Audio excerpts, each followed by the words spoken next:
How Bizarre is intended for mature, open-minded audiences only. If you are easily offended, we suggest you turn this wacky shit straight off.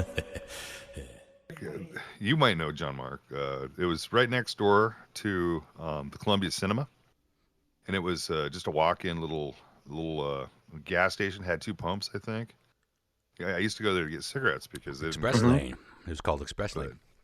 Yeah, Express Lane. But there's a couple high-tech little machines in there, let me tell you. Oh, we all got our spots. I stuck a lot of quarters in that one. Shoved a lot of coins into a lot of slots.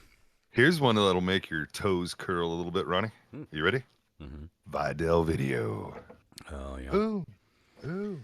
Yeah, I probably rented more games from Vidal than anything, although I think I did too.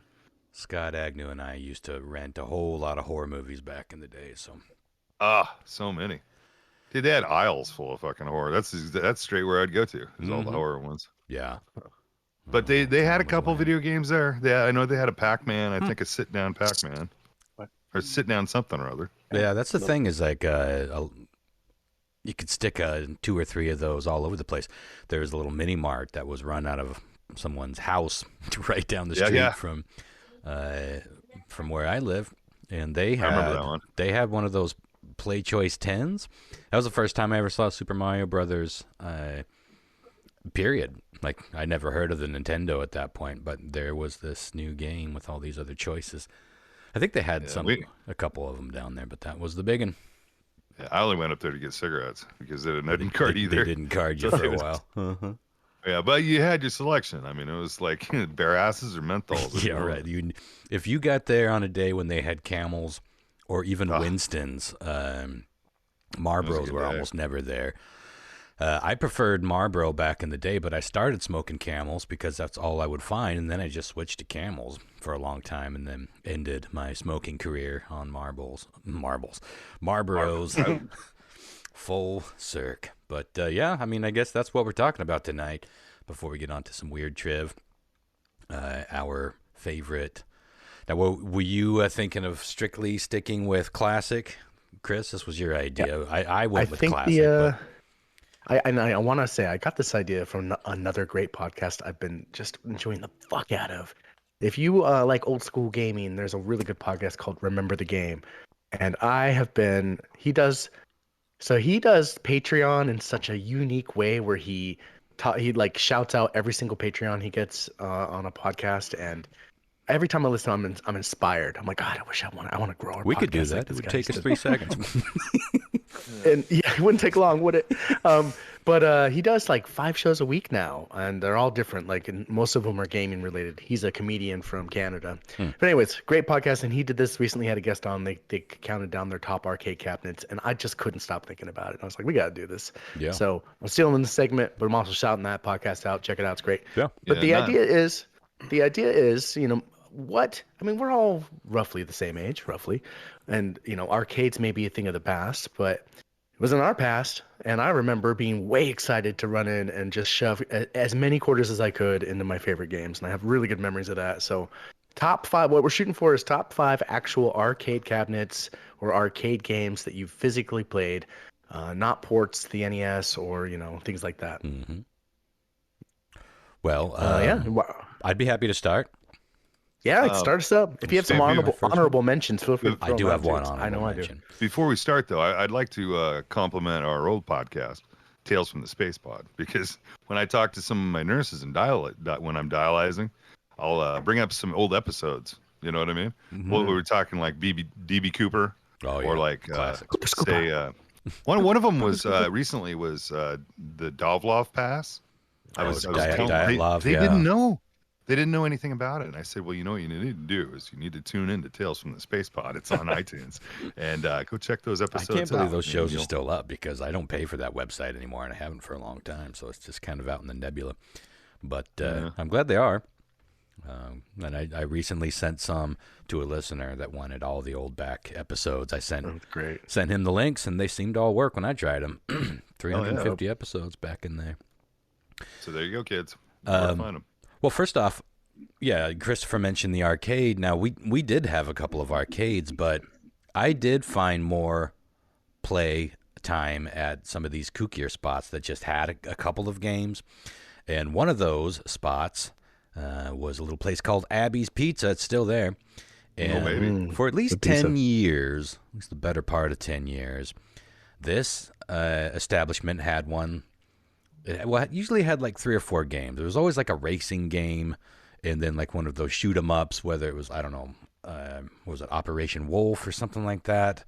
You know, where you threw grenades and you had like a gun to shoot on. It seemed like they had the same 3 or 4 games there forever. Then they changed everything around it, but they left Karnov untouched. We've talked about Karnov, Yeah, it's probably, I would call it my, it's not my favorite arcade game, but it was a huge part of my youth, and it was a funny time. So this was at a time when games were starting to go, they were already happening. This was already happening to some degree, but it was really getting ramped up about 85, 86, 87 when I was down there playing this, where the games really started to go more into the side scroller, the long adventure over many levels kind of thing, as opposed to racing games, space shooters, and sports games, those kinds of things that were always around.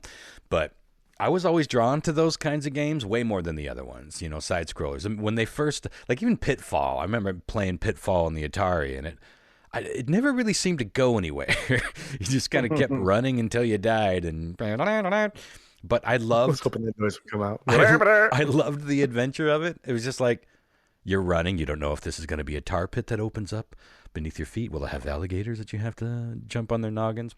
Will there be a gold bar? I think that's, what was the noise? Like it made, I think that was the treasure noise, right? Because when you jumped, it was just like, I can't, there's a few noises. I know when you fell into the pit, it was,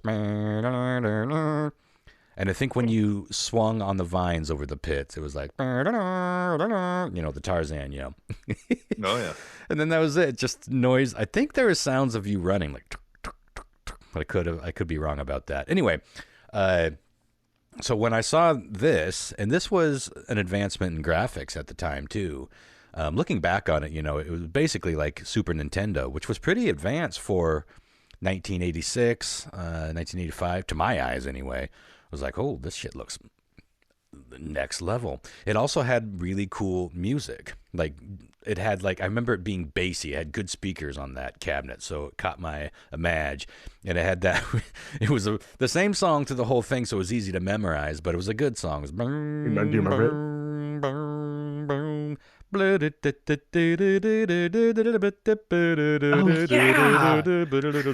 yeah. And that's it. Then it goes up to the next octave. This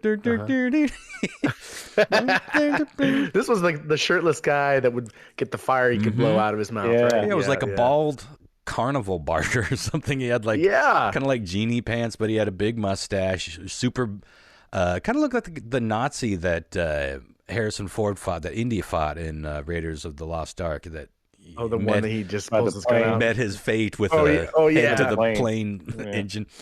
Kind of looked like that guy, but yeah, just kind of running around, and it kind of was Russian themed, but for the most part, it kind of reminded me of the Harryhausen movies, which I was super into. You had all this good mythical stuff.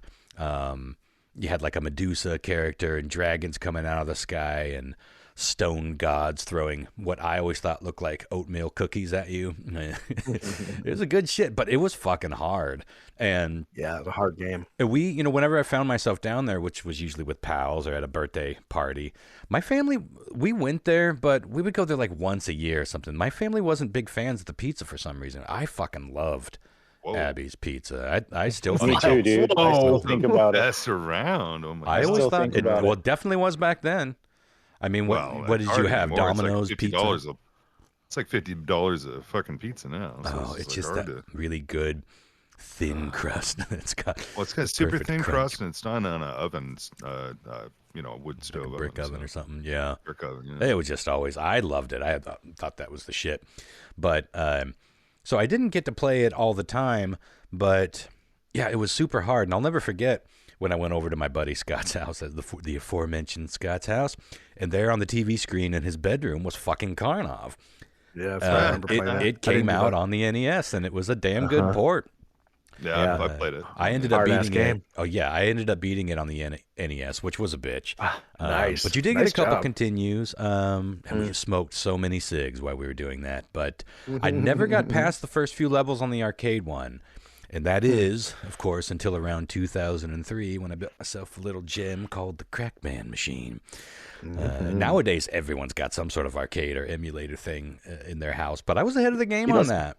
I built that motherfucker. Popular as those 1-up machines that they're selling like Costco, and they're getting better too. Yeah, they are. I'll probably end up owning one or two of those in the not too distant future. I like the ones that, and I like that they have multiple games. Some of them they're reasonably priced too. Yeah, but you could.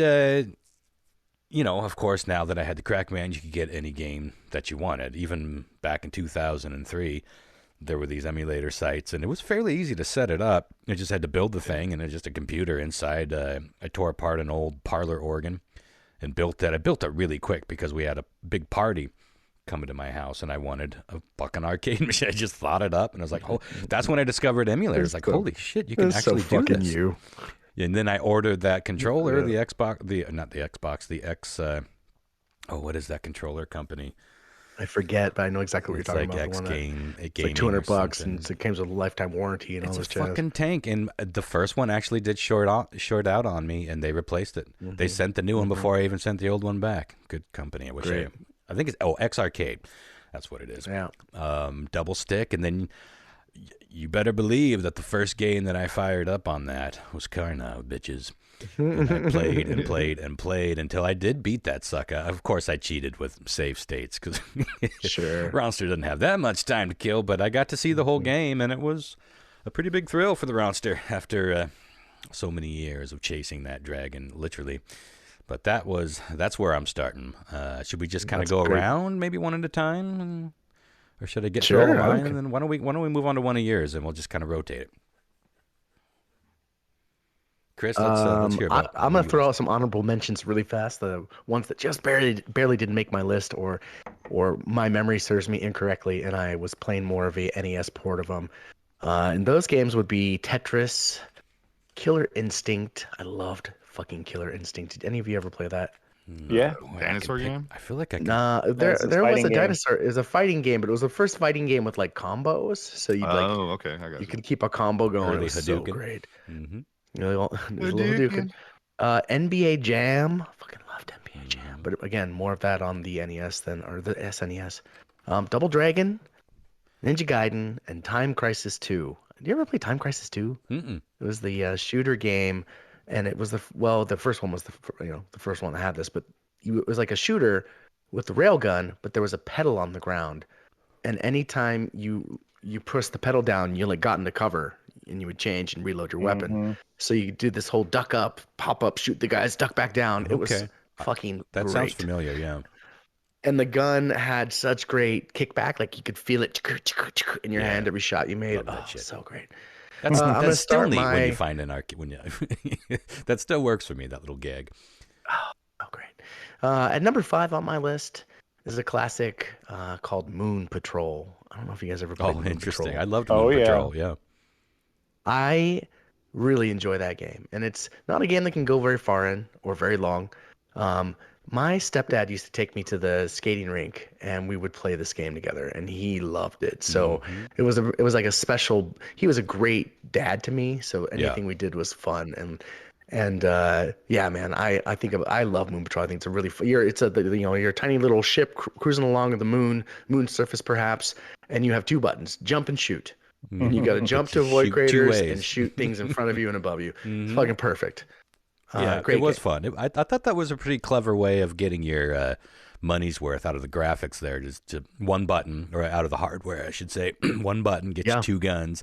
Shit was either, like you said, in front of you. What was cool about Moon Patrol, to me, in my memory, it seems to be one of those earliest games where you could kind of slow down and speed up. That was... Even those simple mechanics were kind of newish back in the day. I know you could do that with Defender, but with the Defender arcade game, which was way harder than the Atari one, the controls, you kind of used two controls, if I remember right, or there's something different about the way you went back. It wasn't a question of just going backwards. It was like you had one control that went left and one control that went right. And that was tricky. But Moon Patrol, you could slow down if you saw a crater coming. Like, ooh, hit the brakes a little bit. You couldn't stop, but you could slow down and, shoot those little UFOs going overhead. Mm-hmm. Pew, pew. That's a fun one. Pew, pew. You know what's interesting about Moon Patrol? It was a big game changer in the whole timeline of video games because, do you guys know why? No. You might know this little bit of trivia. It was the first, I believe it was the first. It's definitely one of the first, but I think it was the first game to put a continue option. Because up until this point, it was nothing but, if you wanted to be a cowboy in the video game world, it was all about getting as far as you could get or getting as many points as you can get on one quarter. Maybe you'd pop that second quarter in and give it another go before you headed home for the night. But it was all about that high score. Moon Patrol is a very controversial game in that community because it sort of ended that era. Pay to win. Because everybody wanted to do that now because think about being a shop owner. You either had one kid playing for 6 hours on one quarter because he's a fucking video game wizard, or you had some dipshit that just wanted the high score and had more quarters, and he put in like $6 within 20 minutes. Which one would you prefer? So, it was a big game changer, Moon Patrol. Like it. Lyle, John, Mark, you guys want to go? Yeah, I don't care. We're only doing one at a time, it seems like. All five. Unless yours is really short, you can throw in a couple. Honorable mentions. I can do it really short. It doesn't really matter. I'm gonna, because it seemed to me like I think it was already on a port before anything. Was Ghosts and Goblins. Oh yeah, that game was so fucking good. Even the arcade version of it was really good, but I don't think I was playing it. I'm actually giving you real games that I used to really dump money into back in the day. So I remember seeing that, but I don't think I ever put quarters into the arcade version. I can't remember if it was Electric Fun Company that was there that had it, or if it was down in the mall. I just don't remember. But my first one, what was the name of that gas station? Ron, there by Columbia Cinema? Express Lane. Yeah, Express Lane. I think it was a chain, wasn't it? Like Express Lane's like a chain. Well, no, it was kind of like a small little 7-Eleven, but I mean, this thing was dinky. I mean, it had like 2 pumps, maybe 4 at one time before it closed. It's a dentist office now. Yeah, but just a tiny little thing. Had, you'd get your beer, cigarettes, and whatever, and get out.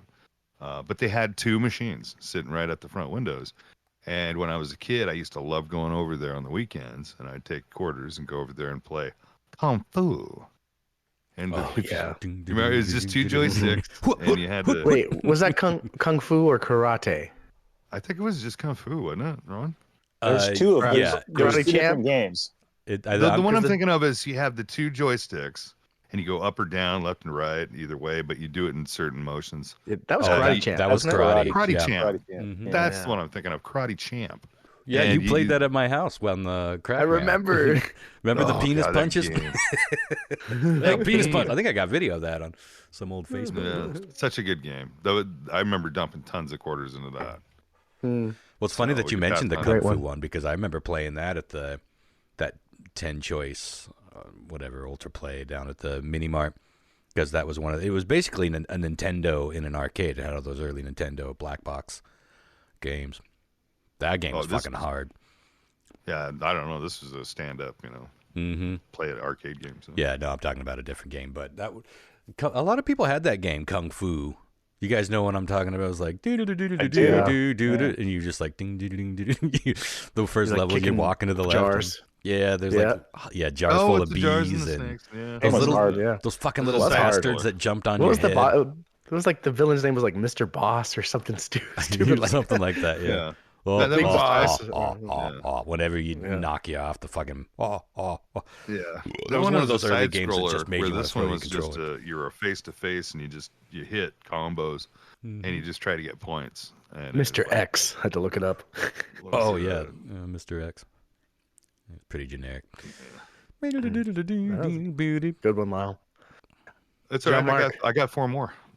Word? Yeah, I'm thinking like I don't really know what order to put these in, and the more I think about it, the more I'm like, oh yeah, that game was good too. I used to put a lot of money into that thing.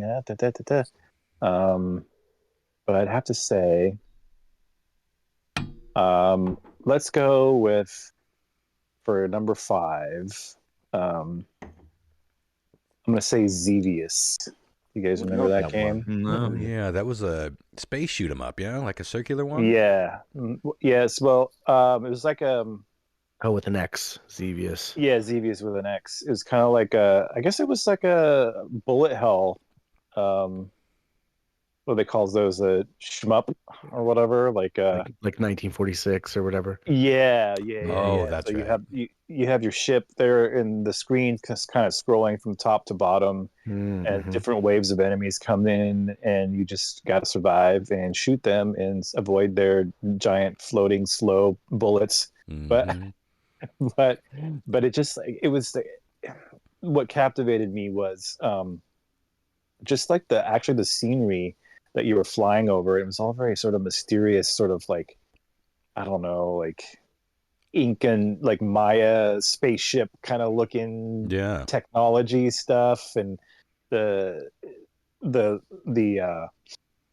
landscape that you were flying over changed quite a bit. So wasn't it's like kind of cool lush to and look at. green from time to time. What's that? Wasn't it kind of lush and green from time to time? Yeah, it was. It was like this really cool foresty stuff that you were flying over, and just I don't know, the whole game was really cool. And that was at Western Market where I played that a lot. Ride my bike down there. Oh, nice. Buy some candy, play some Xevious. So here's these little tucked away spots that had like 1 or 2 machines. Those are the ones that stick out. There's a pinball now. Yeah. All right, Ron, what do you got for game 2? Well, if I wasn't hanging out at Abby's Pizza, I was just literally behind it at the bowling alley. I mean, where else does a minor who hates his parents hang out, after all, especially in the early 80s? I mean, I was trying to think of like what we used to do. I feel like we either were at the bowling alley or we're just skating around, or I had to be at youth group or some shit. It was like very grim to look back on in a lot of ways. But we did have a couple of arcades, as mentioned. I was always a bit intimidated by the bigger kids that sort of bogarted all of those games at those places. And they loved to pick on the smaller kids, which I was at the time, to impress their stupid girlfriends. But I often spent time at the bowling alley. It was big, and it was mostly older people that hung out there. And there were people that would play the few games. You know, there wasn't an arcade like there is now there, but there were a couple of machines. And all these Mont Lanes, it's all coming back to make it smell it. This is back when you'd smoke all day long in a bowling alley. But this game was legendary around these parts. First, because it seemed like it was from the future. Like when it first came out, it felt like it was from the future. It was also tied to some pop culture. But later on, as it just sat around for another 12 or so years, it still worked. It just kind of became, sitting amidst what, like Golden Axe and Teenage Mutant Ninja Turtles, Smash TV, those kind of things. That's how long this thing sat around. It was a fucking relic. But the game was Journey. Now, in 1983, when that came out, it had lines to get to it. And as I said, just the fact that it had Journey as the characters, and you got to play each individual member of the band Journey, was cool. And not just, Journey itself was cool at that point, 1983. They were fucking at the top of their game right there. It wasn't just a kooky butt rock sort of nostalgia thing that we get now. But another interesting thing about this game was it actually had scans, digital scans. In 1983, digital scans of the band's What game was this? faces. I'm sorry. Journey. It's called Journey? Yeah, it's just called Journey, and it's featuring the band Journey. I never saw this. Huh. Well, no one had ever really seen actual faces of the band. It looks like, I remember first time I saw it, I was like, whoa, it looks like TV. This was so fucking wild back then. But as I mentioned, you could play as each individual character. You were trying to navigate your Scarab Journey spaceship back home through all these little side quests, and you had to make it. This is so weird. Isn't that crazy? I'm looking at it now. And you look, and you had to get home in time to play a concert. But it also had another really innovative element. Now the gameplay music was MIDI, video game versions of Journey songs, which was rad. But when you got to the concert part, it actually played the real song separate ways. Wow. And this was all too much for our little brains to handle back then. Yeah. That clip was great. actually from a built-in tape player that was inside the machine. No way. Yeah, it would queue up and hit play at the concert level, and then when you were done, it would just rewind back for the next game. But it captured my imagination so hard, and that's the game that I usually have as my home screen. You know, just sort of the screensaver on the Crackman to this day. Always makes me happy to walk by it. I need to play this next time it comes to the roster. It's pretty stupid. I'm intrigued. Because I'm like the the drummer jumps on drum heads. You got to like turn them all different colors, and the keyboardist has a piano that shoots. It's like Steve Perry, the singer, has to jump over all these microphones or something. It's really a hilarious and stupid game, but it's got fucking Journey music playing the whole time, so it's pretty awesome to hear those old MIDI versions of the Journey songs. It's worth playing. That's fantastic. Okay, I'm gonna go to my fourth pick actually. This was a bowling alley experience for me as well. I'm sorry, no, that's coming up. This was a skating rink experience. I don't know if you guys. Skating rinks were a big deal in my childhood. I don't know if did you ever have one in Wenatchee? We had you mean like roller skating? Yeah. We had ice skating and roller skating. Yeah, we had a roller skating, Rollerama, and they did have some games. I sucked at skating, so I wasn't a big fan. Can't get on those wheels, huh? No, never. Only on a skateboard. Oh man, I spent a lot of time at the skating rink, and one of my favorite games that probably was my first introduction to a shooter was one you previously mentioned, Operation Wolf. I fucking loved Operation Wolf. Yeah. Any opportunity I could step up to that Uzi, which was what it was, right? Like the gun was a Uzi. Yeah, and just that's blast exactly people. what I remembered. And I think it had some semblance of a kickback on it, like you could feel it a little bit, in the gun as you're firing. Wasn't there also kind of a squirt of blood when you shot people, or was it just like I don't remember? I don't remember. It seemed a little violent, possibly. Oh, it was. It was like a Vietnam rescue mission situation, like very Rambo-y. Could you shoot the POWs? Am I remember that? Like yes, the whole thing was like you were trying to rescue prisoners of war. Yeah, that's right. And it was fun, but a very challenging game. I put a lot of fucking quarters into that game. Yeah. Ooh la la. Lyle, you're up next. Number 2, we're going back to that fancy little franchise that we love to eat our pizzas at. Every year I would go there for a birthday party. Yeah. So it was like on my birthday, parents would be like, "Where do you want to go to eat?" And I go, "Abby's Pizza." God, always got to be Abby. Abby. And I've dumped a ton of quarters into this game called Altered Beast. And this Altered Beast. Oh baby, this game was a game changer. It was totally before its time, I would think, for graphics as they went, because it had the cutaway graphics. It was a side scroller, and you were like a human or whatever, and then you'd bite this magic pill, made you into like 3 different type of monsters, werewolves or whatever, and you'd be an altered beast, and what it would do an animate like a little video animation of that transformation. At the end, I was trying to find. It's like a werewolf type. Yeah, like that kind of. Pretty much. It's called Altered Beast. You don't remember that one? I remember. It's like another one of those where I can picture the logo or the splash screen. Sure. Well, it was in Abby's for like 10 years. Yeah, you couldn't have missed it. Well, I was busy playing what was right next door. It was probably right next door. Hey, keep it down over there, werewolf. Sorry. Transform quieter. No. It was awesome. It was, like I said, it was a game that, it wasn't just a simple side scroller. It had like almost real life animation, It was a fun era for games because they were, we were being taken into the new era. So it was like every time you went to the arcade at that point, there was something that just looked light years ahead of the game that came out like 6 months ago. Mm-hmm. Yeah, they were getting good at shit, dialing it in. Altered Beast. Yeah, you have to look it up. God, I miss Abby's Pizza. It's different. It was like one of the very first games I've ever seen that had like real life kind of animation to it. That, cut away from the side scroller, to do this this movie, this little MPEG file, oh my god, and then go back to the side scroller, this trip. Mm-hmm. Yeah, man. The more I think about it, the more I'm like, well, what about this one? What about no? This has to be on the list too. Like, no, like which one? Which one did I play more? I don't know. Um, let's see. So I think for my next one, I'm going to go with a game that whenever I think of old arcade, I mean, quote unquote, old arcade cabinets. Um, not a lot of people seem to remember this one, but it was called Black Tiger. And it was at, I played it at Earth Games when they had the arcade right next to Abby's Pizza in Wenatchee.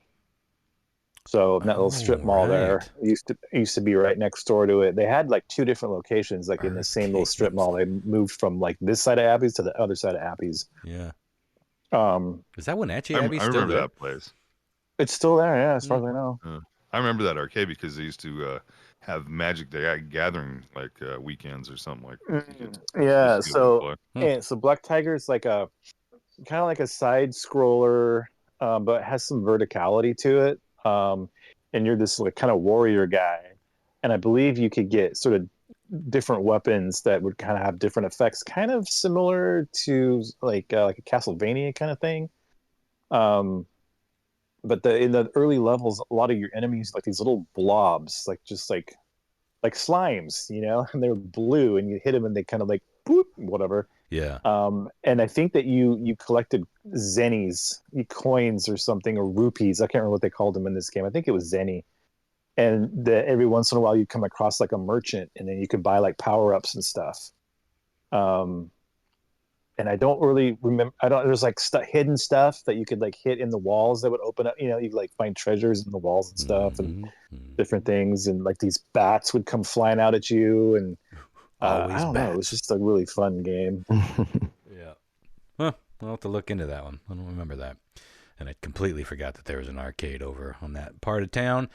I'm going to go ahead and wrap up mine in one fell swoop here. I'll just kind of encapsulate the last two since I'm looking at the clock, and we got weird trivia coming up. But one of the earliest games that I ever played on the arcade version is still one of my favorite classics, if not the favorite of my classics, and that's Frogger.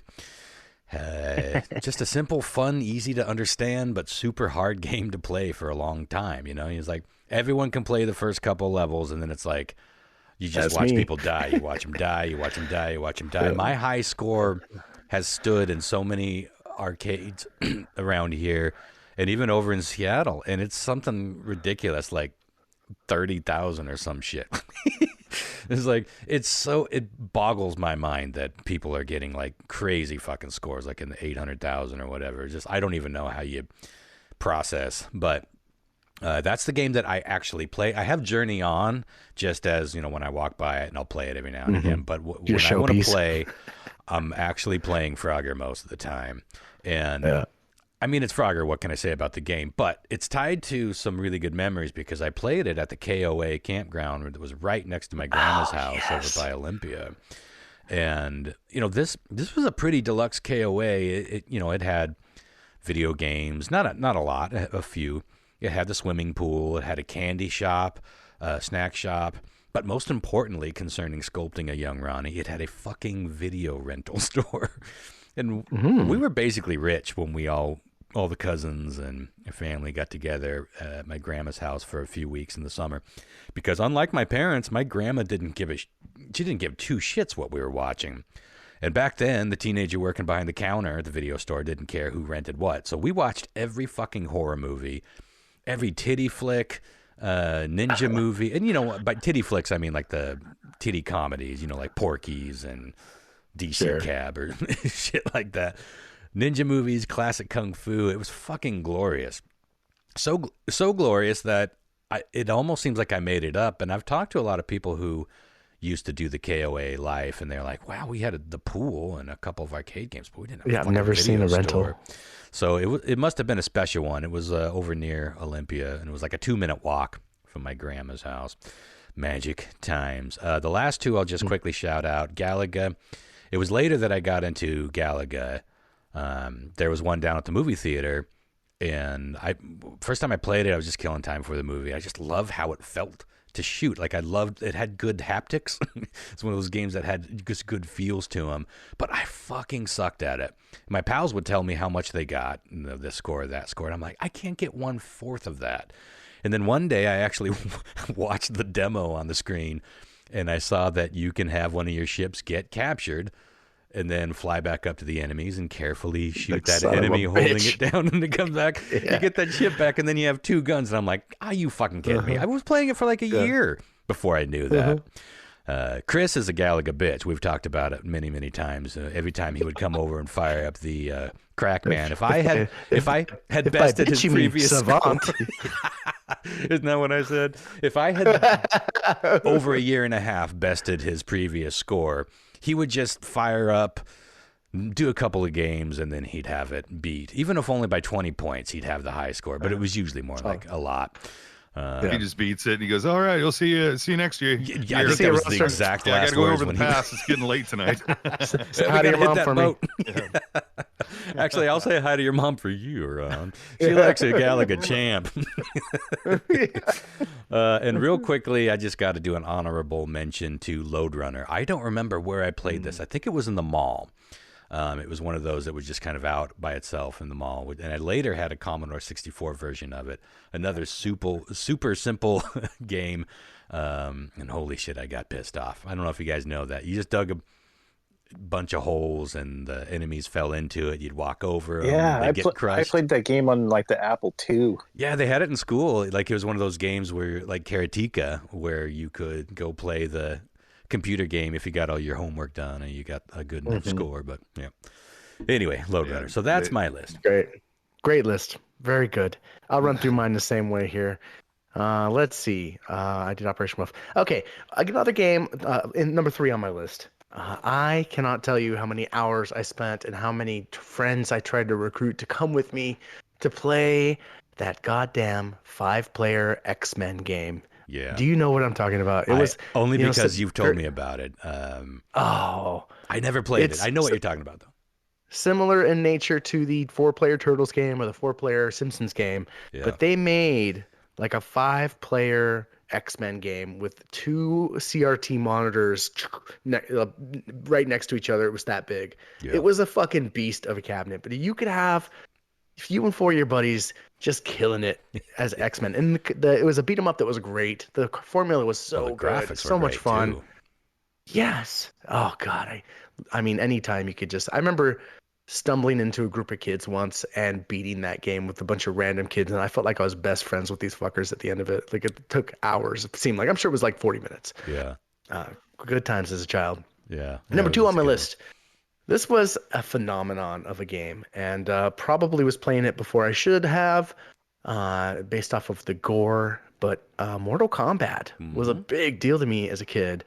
And the most intriguing part was spending hours researching, trying to find like fatalities and writing them down in a notebook and going out with my friends and testing them out. And oh my God, so much. That and Mortal Kombat 2, both of them. I remember kind of nauseating the first time you saw it. The first time I saw it, it was like, oh my God, this is amazing. I got to see more. Yeah, exactly. It's like fucking awesome. Jesus Christ, did that just happen? Yeah. That's her fucking spinal column dangling. My God, so her eyes are still blinking. So fucking good. What was that? Wasn't that the game that had the guy that would pop up? What was that? What was he saying? Toasty, I believe. Toasty. And it's Ed Boon, I think is his name, the actual creator of the game. That's right. And number 1, Ronster could probably guess. He's already mentioned it. It's got to be Galaga, right?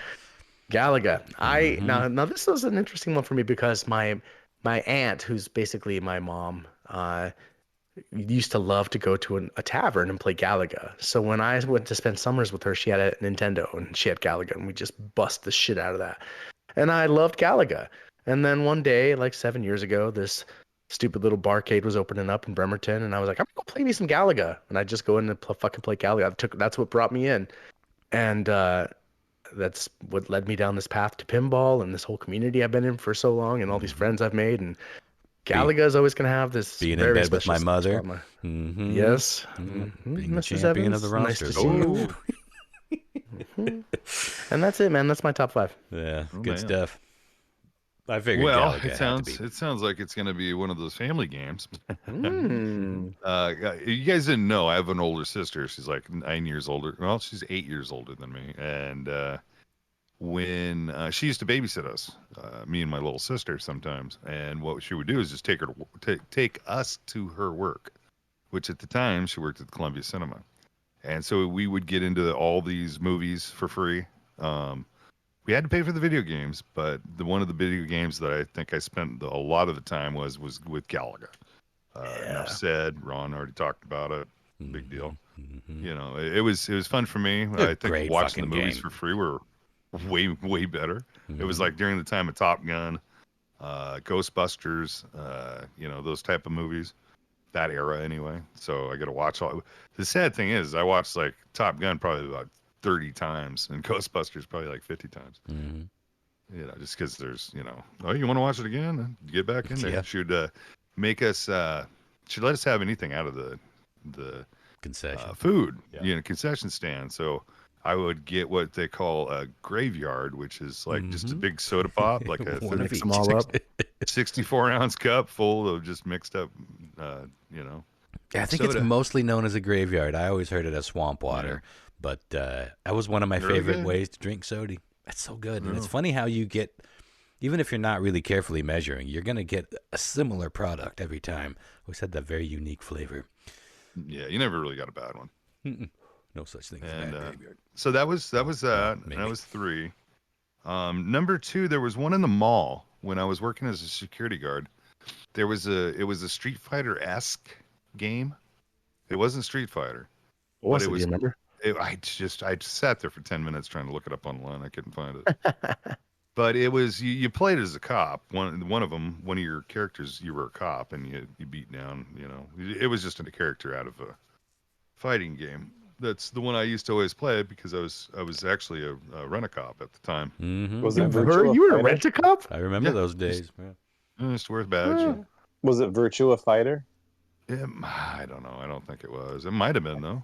I feel like there was a police uniform in that. I love Virtua Fighter. I don't remember a cop in that. Sounds familiar. Because it was kind of at that turn. Was it like a one-on-one fighting game, or would you like cruise the streets beating people up? No, it was one-on-one. It was like it was just like Street Fighter, or you know, Mortal Kombat, same thing. Yeah, except you had different animations too. It was kind of lean more, kind of like your game, Chris. Like Mortal Kombat. Yeah, it was based kind of more like that. You would do certain moves, and if you got those moves, they'd do those animations, and then you go back into the fight. Kind of a deal. It was so long ago. I don't remember any of that. And then my final ooh la la best game ever in the world. Are you ready for it? This came from the arcade right next down the street on 3rd Street, right beside McDonald's. What was the name of that place? That wasn't that. But anyway, it was a big old arcade. They had arcades, pool tables, everything. Yeah, Electric Fun Company. It was, excuse me? Electric Fun Company? Yeah, that was probably it. Yeah. Where we used to do the cop run on a Friday night. Speaking of rent-a-cops, piss off the cops and get them to chase it through the orchard plant. Yeah. When we ran out of quarters. Oh, yeah, it was a good time. Good times. Well, the game is, and it is a multiplayer. You could play up to 4 players. Gauntlet, my friend. Gauntlet. Great oh my game. God, that game was intense. Why? Because Elf needs food. Wizard needs food badly. 10,000 enemies coming at you. Oh, so great.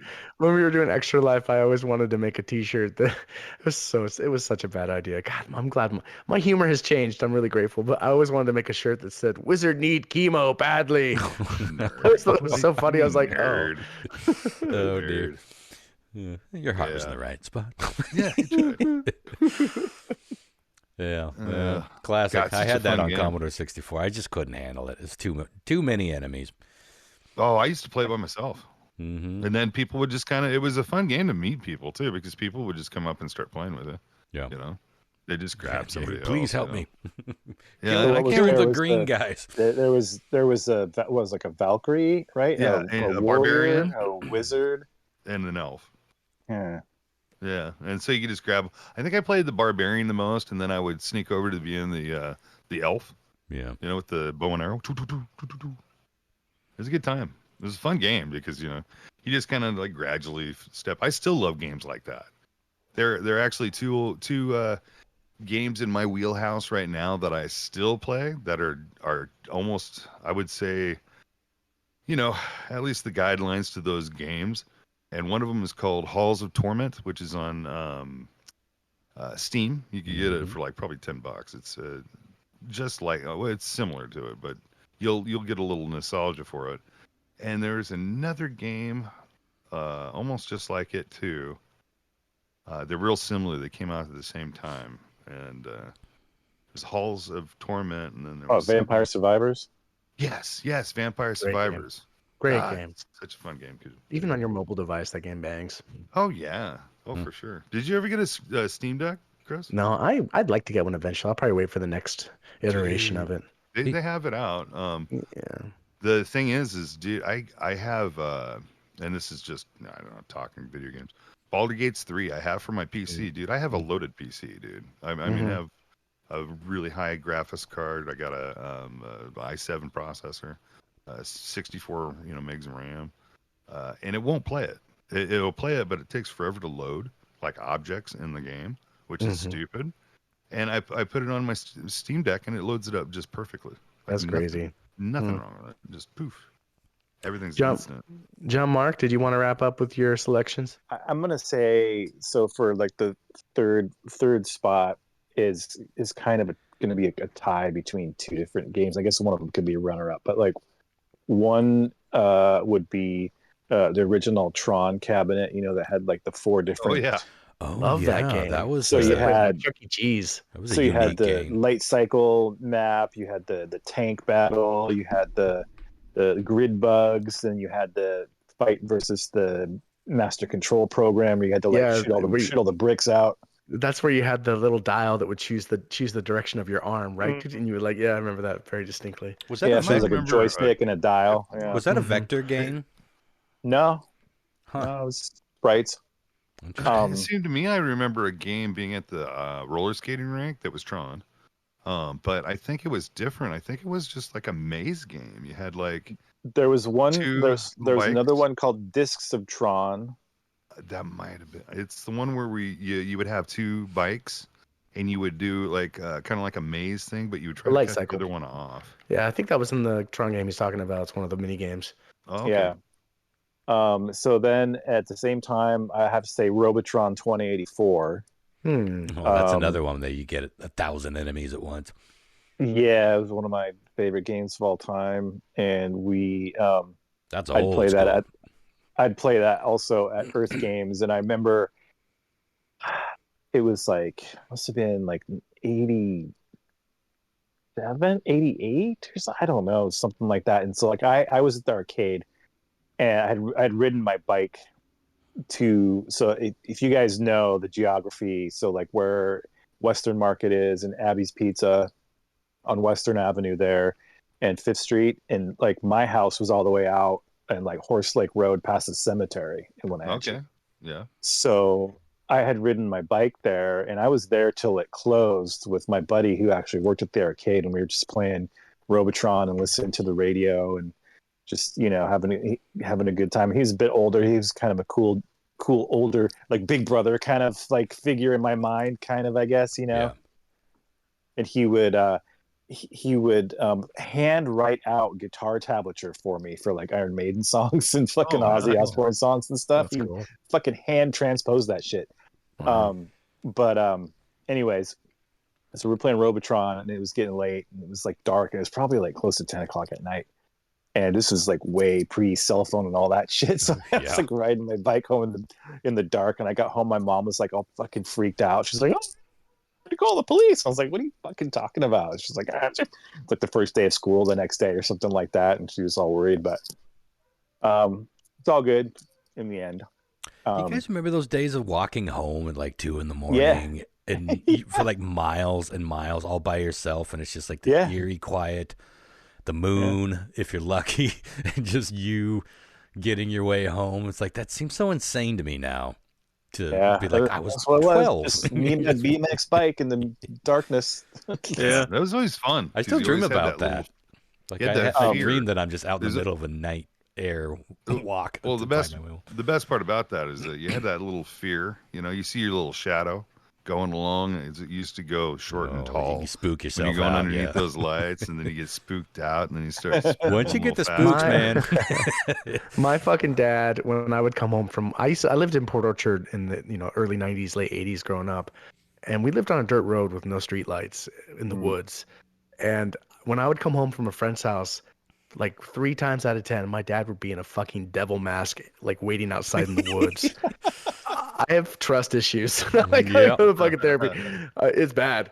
Like I'll never forget, like just getting closer to my house and being like, all right, he's probably out there somewhere. Like having to fucking psych myself up to get to that door. Oh man! Oh my god, that's crazy. That's got so much built-in trauma there. It's like you can associate the safety of home with not safety at all. The worst thing I had to worry about was my mom waiting up for me when she discovered that I snuck out the window, which was more often than not in the later days. But always an awkward. You come home, she's just sitting in that chair. You click on the light, and you're like, "Oh my god!" She's just eating a blizzard, looking at you. You're like, "Some for me, Mama." She's like, "Go to your room." Got a stack of your Kiss records on the table. Oh, I lived such the perfectly conservative, sheltered, repressed little teenage satanic panic life. Like perfect, down to the fucking like. You put it in a movie, like there was a kid a lot like me in Detroit Rock City. Remember that movie? It was like Dazed and Confused for the Kiss set. There's a kid that his mom was like smashing records and stuff. I was that fucking kid. But you put that in a movie and it would be so cartoonish and over the top that it wouldn't be, you'd have to tone it down to make it believable. But one time another Scott and I were sneaking back into his house after a night of the devil's business, whatever we were fucking out doing. That was when we were getting older, so we were actually up to no good. Scroggin? Well, not Scott and I, but maybe separately. But we snuck back into his parents' house, and his mom just happened to be like stumbling into the kitchen to get some water or something like 2, 3 in the morning. And you know how we're so vulnerable at that state, it's like people who have had like home invasions at that state is like we're so easily overtaken because we're just we're like babies. We can barely see. We're stumbling out, getting water. That's where his mom was, and she looked out and saw us fucking hoodlums looking through the door and pulling on the sliding glass doorknob, and she lost it. She went screaming. She dropped a glass that shattered.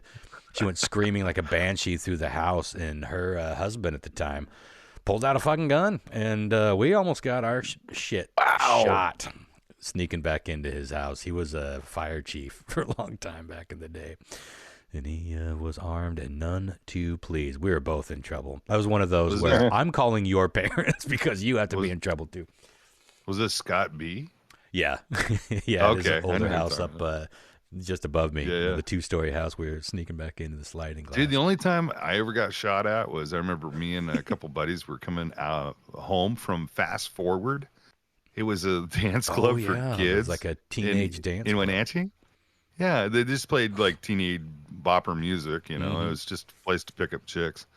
16 and under, 18 or under, or something like that kind of a place. Yeah. And they stayed up pretty late. 11:30.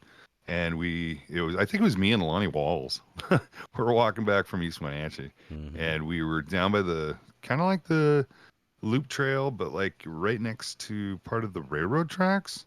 And I think one of us, I think it was Lonnie, grabbed a bottle, like a 40-ouncer that was laying there, and he threw it from one of those under, like how semis, they go down to offload, their equipment or whatever, and they drive off. But it's definitely a slope that goes into a loading dock. Yeah. He threw it and hit the loading dock, and it shattered down below. And I guess there was like a homeless guy down there. Fucking popped up, came up shooting. Pop, pop, pop, pop. Whoa. Shit. We were like, Arm the homeless. Fuck, run. Jello BF was right. It was scary. We just wanted to throw some bottles. It's interesting that you mentioned Lonnie because he was shot by another friend of ours. Just what? Accidentally, he was like fucking around, and then he shot him like in the neck or something. He okay, lived. so what happened? What happened was it was his very first time frying on acid, and it was everybody was there. It was a party, and there was like 4 people that were on acid, and Lonnie was there, and my buddy, and I'll call him my buddy. It was his party. It was his house. He was fucking around with his dad's gun. It was a revolver. You know, it was like a 45, I think. It was a big size gun. And he was fucking around. He thought it was unloaded. He really honestly did. That old classic boner. He fired. He took the gun, and he put it out the window, and he shot it. And he went through its cycles. You know, I think he probably only pulled the trigger 5 times though. And then he pointed it at Lonnie, and Lonnie put his hand up towards his neck, and it went off. And so it went through his hand, and through his neck, and through the wall. Yeah. And so everybody's freaking out. Except Lonnie. Everybody at the party's freaking out except the guy that shot, right? He's like, all right, everyone be cool.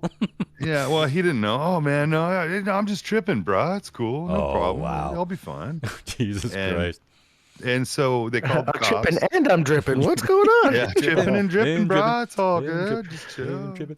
And the EMTs said that if it wasn't for him being high on whatever he was on, they didn't know what he was on. He would have probably died. Because he would have flipped out. His heart freaked out and lost more blood. Yeah, huh? Geeked out. And that's not a bad theory. He's still alive. He's a minister now. I think. Saw last time I saw him. Oh my God! Of course he is. That's the last time I see him. I think he was preaching around your mom's church that your mom tends to go to out there. Literally just saw him 2 days ago. Yeah. Monitor. You did? Yeah. How's he been? Run into him. How's his neck? He's good. He's got I haven't the seen scar him since a funeral. I see. So, you and can't that funeral miss was 10 years ago. So. It went like it grazed his neck. Like it's one of those it didn't things go. Yeah, where, it didn't go like through his throat. But I mean, there's no such thing as a. One way or the other, it either misses him or it kills him. It just happened to hit that one little spot. Put a 50-cent coin on your hand, and that's the hole that was in his hand. I mean, he got shot. Yeah. It wasn't pleasant by any means. Well, we should wrap it up. Let me do. Should I do my last 2? Oh, I'm sorry. Yeah, sorry. Real quick. Interrupters. Nope. Moving on. Yeah, so, you got time. Number 2, real quick. A lot of people, I think, forget that this was actually an arcade game, Super Mario Brothers. Oh yeah. Because I think most people at this point just kind of remember it from the NES and stuff, but it's like, yeah, that was actually an arcade game. Yeah. And we put lots of money into that thing. And it was slightly different. There were slightly different, like very slightly different things in it. Yeah. I don't even know how far we got in that thing in the arcade, but we definitely didn't beat it. It's hard. But, and then for my number 1 pick is Ikari Warriors. You guys remember that game? Yeah. There was an NES port of that one as well. That was another one of those ones that made use of a good, you turned a knob to find. Yeah, the joystick. You could twist it, and it would turn which way you were facing as you were running around. And 2 people could play at the same time. And me, my brother, and my cousin would go to Plaza Superjet. And I remember Plaza Superjet. Yeah. And we would play Ikari Warriors just for hours. And I think we beat it eventually. It was such a fucking fun time. So. Yeah, my cousin and I beat it one night. You know why? Because it was it was a Konami game, and it wasn't the control. It wasn't the up, down, left. It was the ABBA. What company was that? There's a bunch of games where as you died, if you hit ABBA, you spelled ABBA. Konami. You had forever lives. It was the Konami code. You just no, it's not the Konami code. The Konami is the I know you're up down left right up down left right. Yeah, but there's a this different was different, one. But it might have been Konami as well. But I know what you're talking about. There was a weird thing. Might have worked for Commando too, but it definitely worked for Ikari. But because that game just goes on and on and on. It's another one of those overheads. I never liked. Eventually, you get to the end. Yeah, we did, but it does go on and on and on. Did you guys ever play a game called Cabal? That was the one that had like a ball, almost like Missile Command, and it would control a marker you would shoot at. and you were like kind of like the levels in Contra in between the main levels where you're running forward towards shit down tunnels, but you had a trackball that was your firing mechanism. Oh my god, I played the shit out of that too. Dude, one of my all-time favorites was a Sony game, and I don't only remember playing it on like a Saturn, I believe, but I think it came out. It was obviously out on the stand-up, but it was a zombie shooter, and you actually had a gun, and you would go through, and if you could imagine the screen, it was set up in like 4 different kind of almost like carnival levels. You know what I mean? You had like a forward, middle, back, kind of line a row where like zombies would move, and you had to shoot them before they got out of frame. It was just a trip of a game, but it was really fun. Anywho, let's get on to some weird triv. I could use me a laugh or two. Jesus. Let's do it. It's Weird Trivia with Christopher F. Hahn, a man from Florida who thinks square shit in nature. Don't get me started on the goddamn brown Harry. It's Weird Trivia that might get Christopher fired. All right, question 1. Before Quentin Tarantino was a successful movie maker, he took on some bit parts in TV to try to fund his own projects. In fact, in order to partially fund Reservoir Dogs, his first big movie, one of the small roles he took on was this. This. I got it. This. That came over crystal clarity. Thank you, Disc. What'd you say? I said I caught it. That came over crystal clarity thanks to Discord. I need a sip of Might have lost that over Skype. I mean Skype. You would have. That's why I claimed it myself, where you could. A. He played a drug dealer in an episode of Boy Meets World. Boy Meets World? Is that show Remember that Boy old? Meets World? Yeah, but is it that show? old? I guess it computes. Yeah. Is it B. A mailman in an episode of Who's the Boss? Yo, Angela. Is it C. A goon who gets blown up by dynamite in an episode of The A-Team? Wow, A that's goon. Good word. early 80s. Or D. An Elvis impersonator in an episode of The Golden Girls?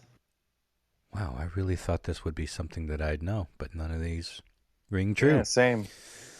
Monster. Okay, I'm sorry. Real quick, the answers again. So the story, the question was, before he was able to make movies, he would take on bit roles in TV shows, and one such was one of these. 3 I made up, one's the real one. A drug dealer in an episode of Boy Meets World, a mailman in an episode of Who's the Boss, a goon who gets blown up by dynamite in an episode of The A-Team, or an Elvis impersonator in an episode of The Golden Girls. Dynamite. I really want it to be the Golden Girls. Oh, just for Betty White. Love you, Betty. But there's something familiar about Elvis?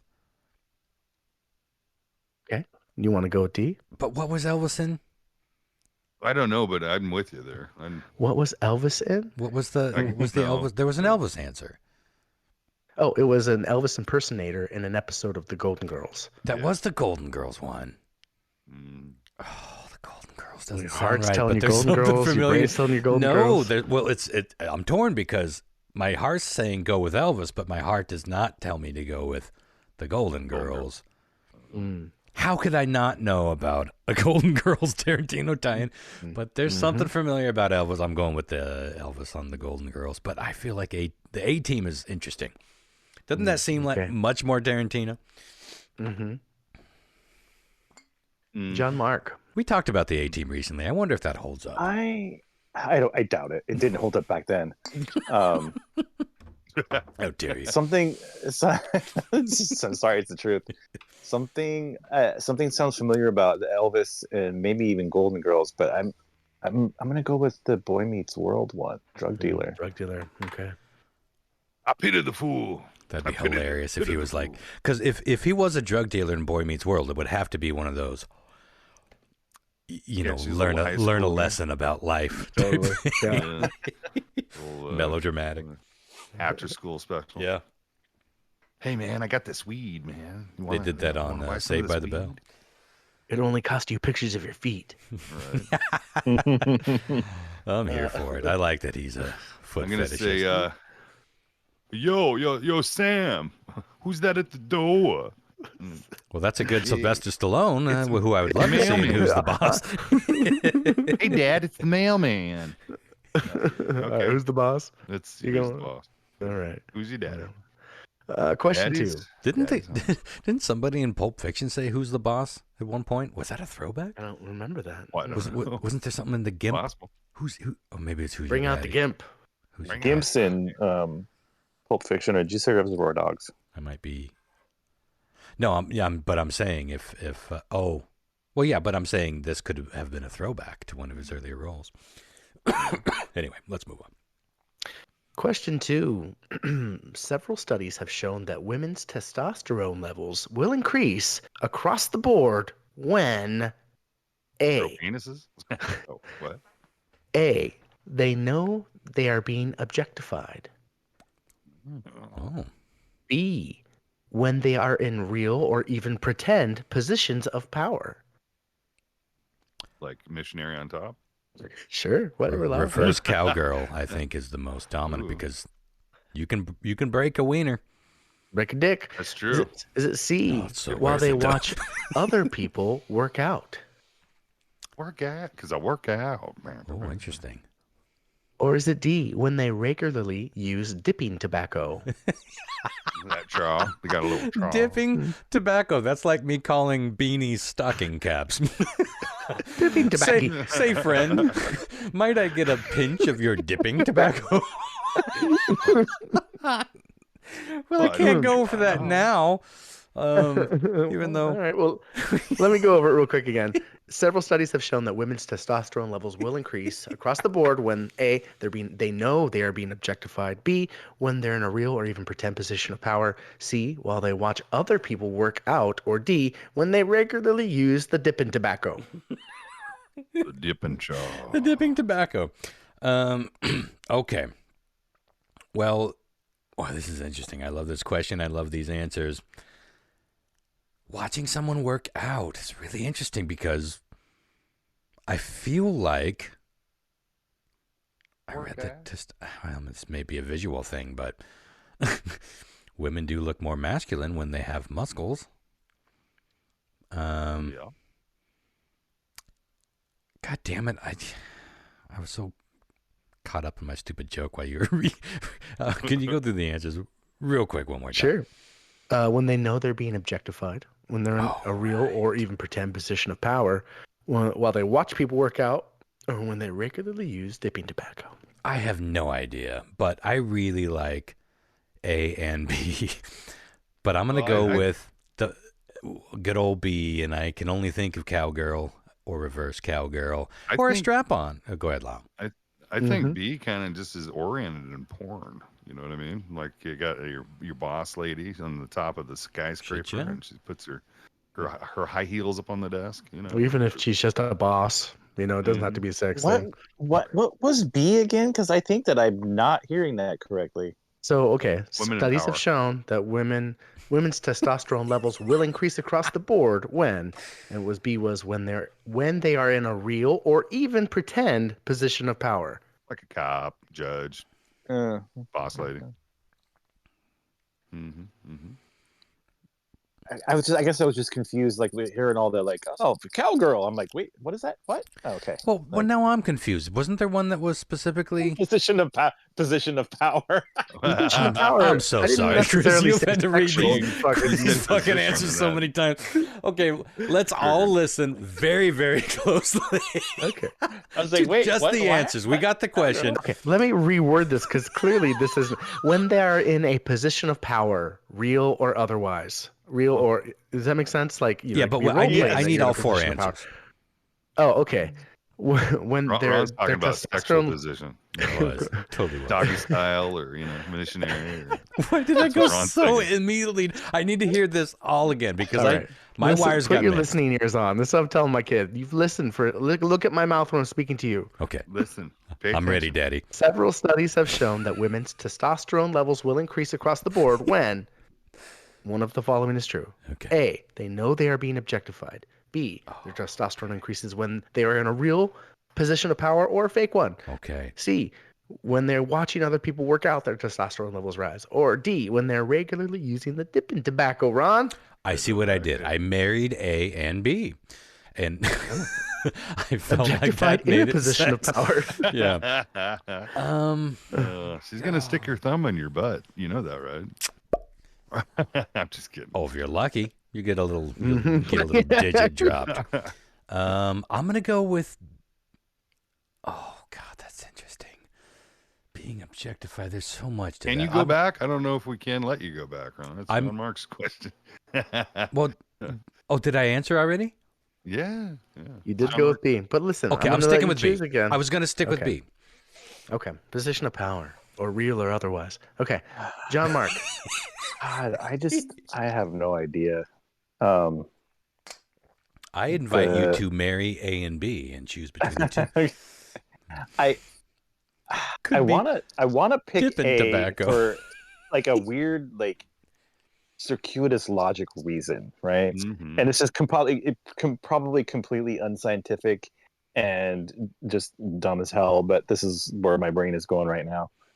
But I would imagine, so the way I'm interpreting it, like if you know you're being, in my mind right now, this is how I'm interpreting this. If you know you're being objectified, that might be something that would be that would make you angry, irritated, Pissed off. or you would have a reaction, Go right? Hulk. You're like, man, Mhm.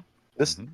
this fucker's objectifying me and disrespecting me. So you would have some sort of a reaction, might trigger some sort of fight or flight type feelings in the back of your brain that Emotional might creatures. release more testosterone in case you had to take some action, right? I love it when John Mark gets deep. Oh, He's So going that's where my brain went with that one. So I have to just go with that because that's the one I gave the most thought to. there. Well, Yeah. mine just And- apparently and to went speed to this up a little objectifying bit. women, which I apologize for. Yeah, and to speed this up a little bit, I'm going with John Mark's answer because it's exactly what I was going to say. okay.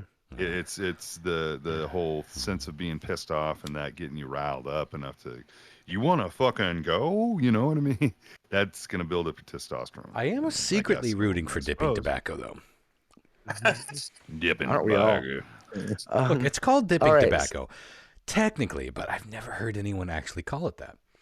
Dipping cha. Dip used to Hey, be man, called wanna dip, dip? used to be called cha. Yeah. Yeah, want to dip? Want a snuff?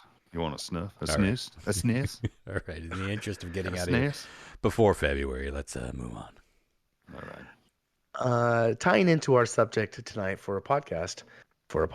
God, I'm losing it, guys. It's getting late. Yeah. Question 3 here. This is when it gets Space good. Invaders was created in 1978. One of the more interesting things about this game, though, was this. A, its initial design and idea was created by accident. By what? Accident. Oh, accident. Okay. A miss. B, I like that you the whispered. company that released it almost bankrupted themselves because they wanted arcade cabinets to charge 50 cents a game to play it. A fortune in Oh, 78. so the markup was like 50 instead of like 25. Yeah, Which Oh. was unheard of. Mm-hmm. yeah right. Was it C, every element of the game, from the sound to the programming, was made by one single person? Okay. Or is it D, it was initially developed as a game meant to be played in an early VR headset prototype that never came to be? Man, Vive is going to be mad. Huh. Well, I would believe. I mean, back in the day, a lot of these games were designed from the ground up. Well, not necessarily sound effects, but I'm going to go with, I'm not going to take nearly as much time as I did with that last one. I'm going to go with that it was designed completely by one person. Okay, I'll put you down for C. John Mark. I'm going with C as well. Okay. This is where I get a little confused. Okay. A little confused. Continue. What was the first answer question? I guess. Its initial design and idea was created by accident. Oh, by accident because of the thing. And then 2 or the second one? What that would The be. company almost bankrupted themselves, charging 50 cents a game to play it. That shit happens. You know what? I'm gonna go with that. No, I'm not. No, I'm not. Okay. C was every element from the graphics to the sound to the programming was done by one person. One guy. And then the fourth one? Was initially developed as a VR game for a prototype headset. Okay, yeah. Okay. The reason why I want to go with the it was a mistake and it cost more because a lot of people don't realize even in the 70s arcade games, especially home arcade games, were very, very expensive. We're talking consoles were like $500 back then. People were only making less than $1. It's funny that we had one. It's insane. My only rich person seriously thing insane. from the 70s. The games, even like Journey, like what Ron's talking about, when it hit Atari, was $60 when you wanted to buy the cartridge. Totally different when you got to Atari on that one. And we're talking like the money. Mm-hmm. So much money back then. It's insane. But I'm gonna go with that. It was all designed by one guy. Same. Okay, everyone's going with C. Isn't it crazy that the Atari came out in the 70s? Like My parents still have one. We looked this up. I was 1 or 2 years old when the Atari 2600 came out.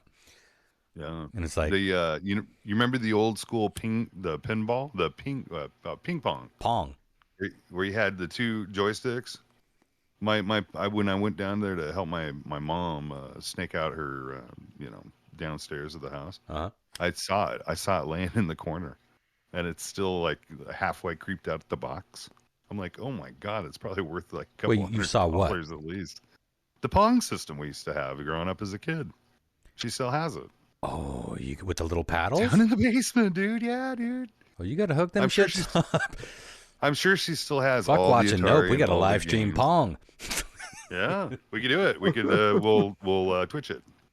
Twitch it. Live. I love those old Pong cabinets. They're so mid-70s. So they got the fake wood panel on the side. Yeah, yeah, they're great. I don't know exactly what you're talking about. This next question is definitely one of those questions where, after 14 years now, 13, I don't know, a lot of years of doing this podcast with y'all. We're going on 13. This is possibly something we've talked about before. I can't remember those, so hopefully you don't. You do not as well. Mm-hmm. Words of my friend. Okay. Question 4. Engineering students at Purdue University once developed a realistic licking machine designed to mimic a human tongue. One of the first things they used it for was this. Was it A, to try to clean a cat? Me. Oh, okay. Was it C? That'd be 7 on my list. To see how quickly they could use it to tie a cherry stem into a knot. Ooh, that's a sexy thing. Right. Is it C, to see how many licks it truly takes to get to the center of a Tootsie Pop? That was the first thing that came to my head. Yeah. Or was it D, sex stuff? Well, okay, the Tootsie Pop thing was the second thing that came into my head. What year was this? I didn't specify. Okay. Well, did you imagine it was during like Mike Tyson boxing days, and so like you want to hit the bean, you want to lick the bean, kind of like you'd hit a punching bag. Sure. What are you saying? You want to speed bag it? Yeah, you want to speed bag it. Easy there, cowboy. Calm down there, tongue, you mechanical beast. Well, I am, of course, torn between the Tootsie Pop debate being settled mechanically or sex stuff. God damn it, it's probably the Tootsie Pop, but the only reason that men, anyway, and I think more and more, now that they're allowed to do things in the modern age, women are using technology to get off, and it's always been a huge purveyor of technology. Oh, I feel like it's Tootsie Pop, but I'm going to go with sex stuff. I have to. Sex stuff. I really believe that it might be nature to determine the licks of how many times it gets to in the end. Long phallic things in nature. They're both my kind of science. Yeah, Mark. Tootsie Pop. Going with the A Tootsie Pop. 1, a 2, a 3, a 4, a 5, a 6, a 7, 8, 793.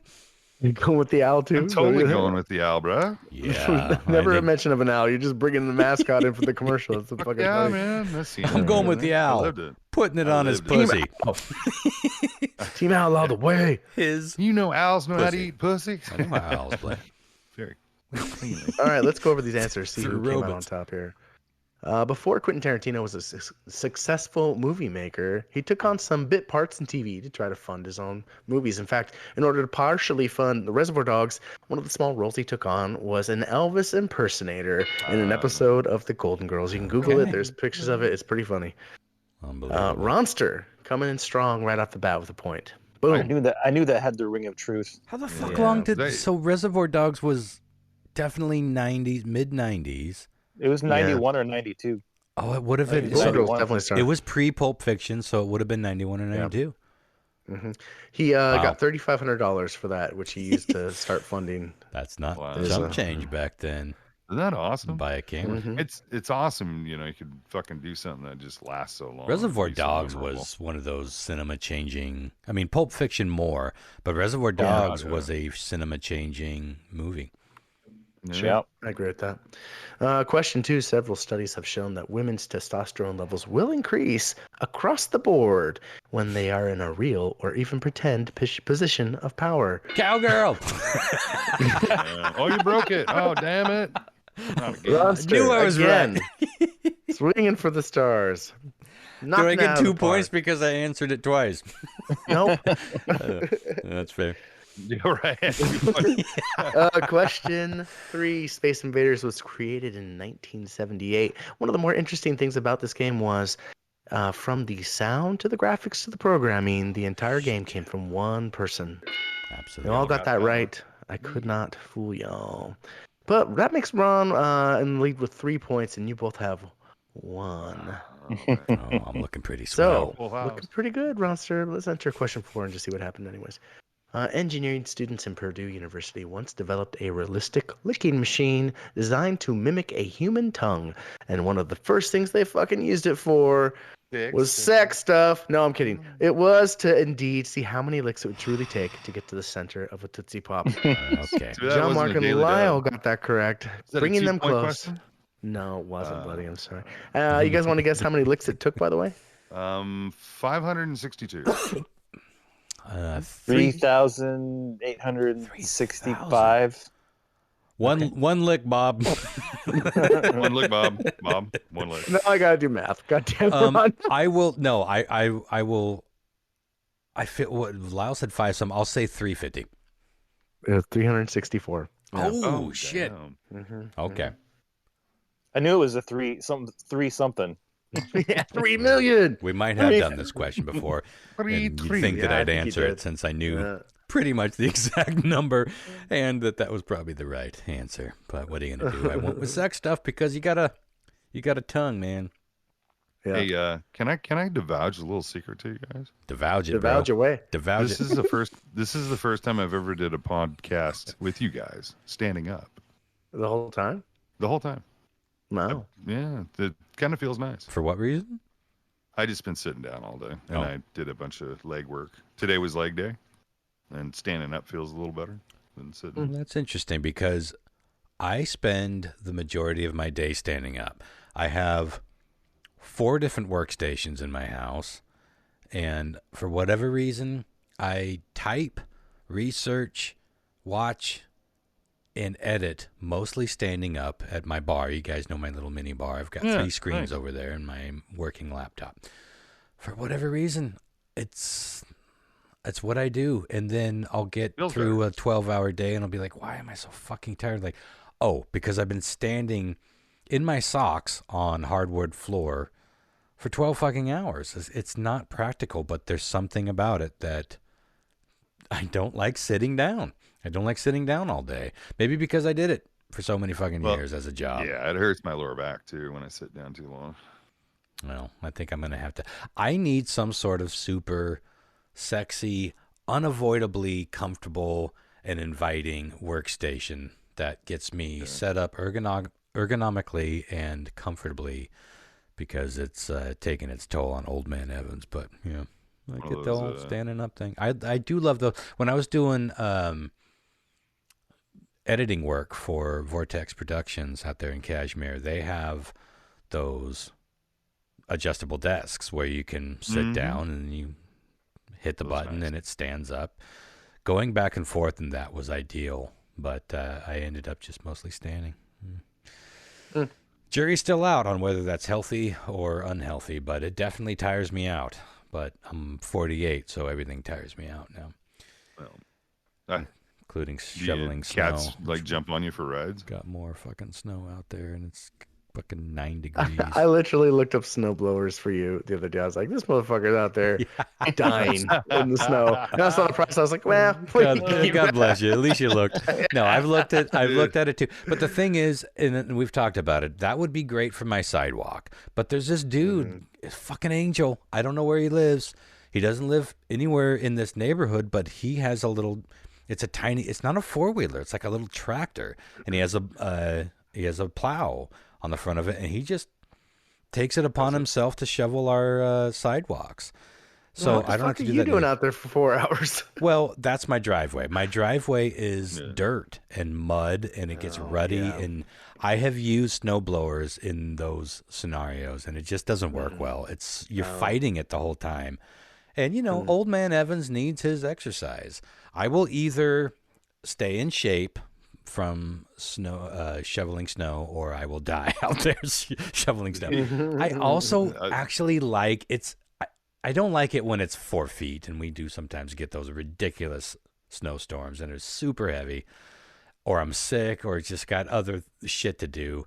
I don't like it, but as a rule, I kind of like just being out there in the pristine, midnight. It's done snowing. It's that beautiful, crisp post-snow air. It's just me and a podcast in my headphones, and I'm out there just getting it done. And it's a satisfying job. It's like mowing the lawn, or it's a satisfying thing. So I kind of like shoveling it. Well, I'll never forget the time I was driving up Grant Road and I seen you shoveling snow, and I think I yelled out my window, "Ron, shovel downhill!" I shoveled downhill. I think about that almost every time I'm out there shoveling. It's like, nope, turn around. You can shovel down. You're right. But that is so me. Pro tip, bitch. It's like standing up for 12 hours a day. It's so me to just subconsciously. It's not a choice. I'm not self-flagellating myself. It's this subconscious thing where I make everything uncomfortable and harder for myself. I don't know what it is. Maybe it is self-flagellating, and maybe it is tied to religious guilt or some sort of capitalistic bullshit that's been programmed in my brain. And it's like, pull yourself up by the bootstraps, you lazy bitch. Go out and do shit.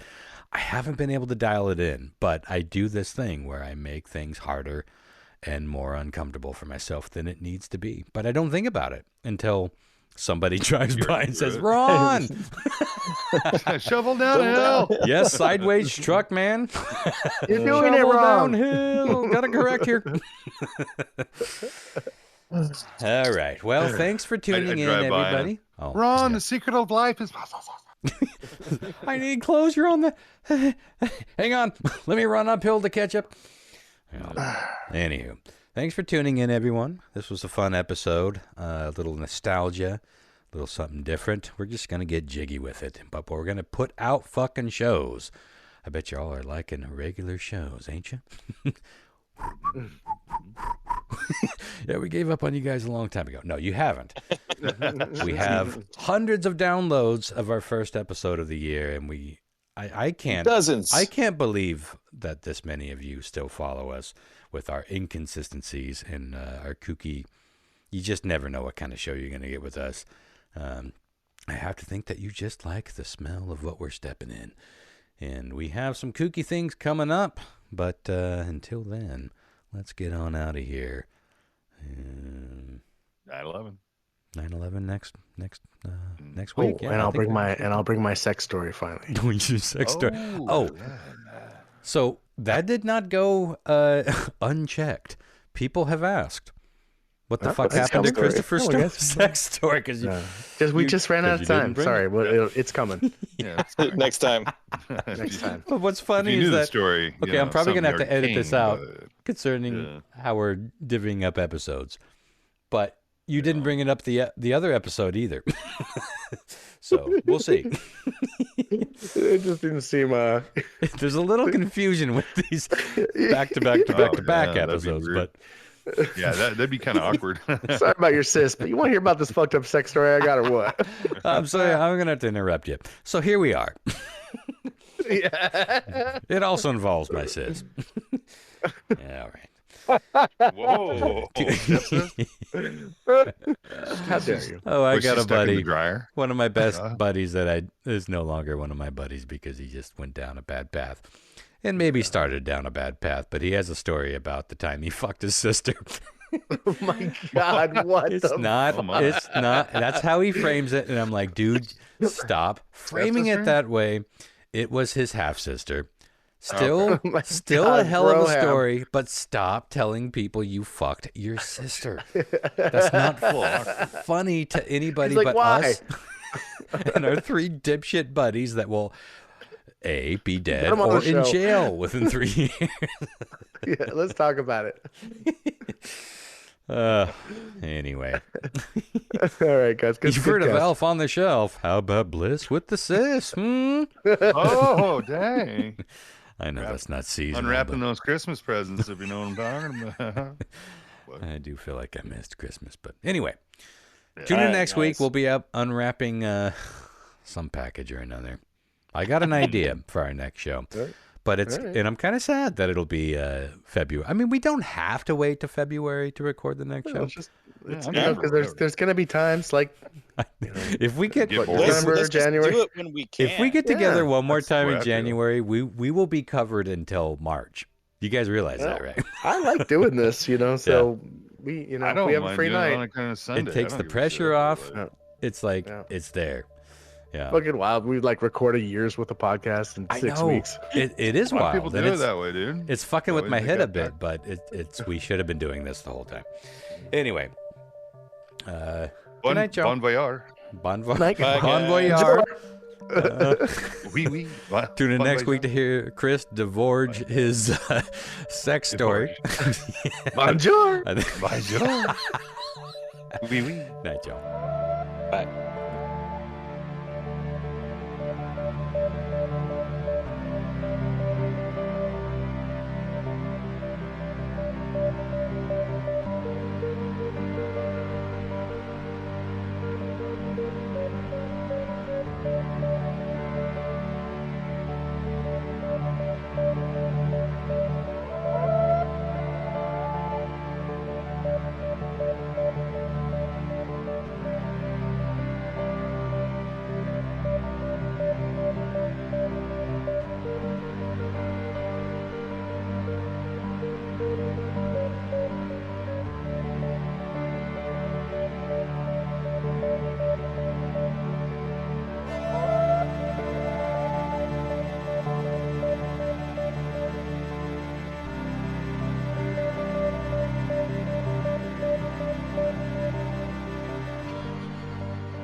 Or is it D, when they regularly use dipping tobacco? That trawl. We got a little trawl. Dipping tobacco. That's like me calling beanies stocking caps.